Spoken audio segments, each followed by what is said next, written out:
ওঙ্কার বাংলা ডিজিটালে আজকের আবহাওয়ার খবর নিয়ে আমি সহেলি। সপ্তাহ জুড়ে বাংলায় বৃষ্টির সম্ভাবনা রয়েছে। বৃহস্পতিবার ও শুক্রবারে অতি ভারী বৃষ্টি বা প্রবল বর্ষণের আশঙ্কা রয়েছে বাংলার কিছু জেলায়।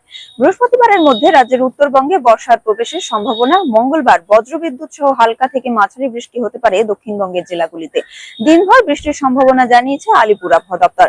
বুধবার ভারী বৃষ্টির আশঙ্কা রয়েছে উপকূলের জেলায়। বৃহস্পতিবার ভারী বৃষ্টির পূর্বাভাস 10 জেলাতে। কলকাতা সহ বাকি জেলাতে ভারী বৃষ্টির সতর্কতা জানিয়েছে আবহাওয়াবিদরা।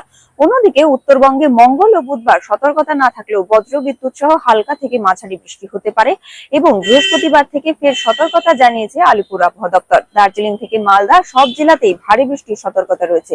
কলকাতায় সম্পূর্ণ মেঘলা আকাশ। দিনে বজ্রবিদ্যুৎ সহ হালকা থেকে মাঝারি বৃষ্টি হতে পারে এবং রাতে ও দিনের তাপমাত্রা আপাতত স্বাভাবিকের থেকে নিচে থাকবে। বৃহস্পতিবার থেকে বৃষ্টি বাড়ার সম্ভাবনা রয়েছে। শনি ও রবিবার হালকা থেকে মাঝারি বৃষ্টির পূর্বাভাস জানিয়েছে আবহাওয়াবিদরা।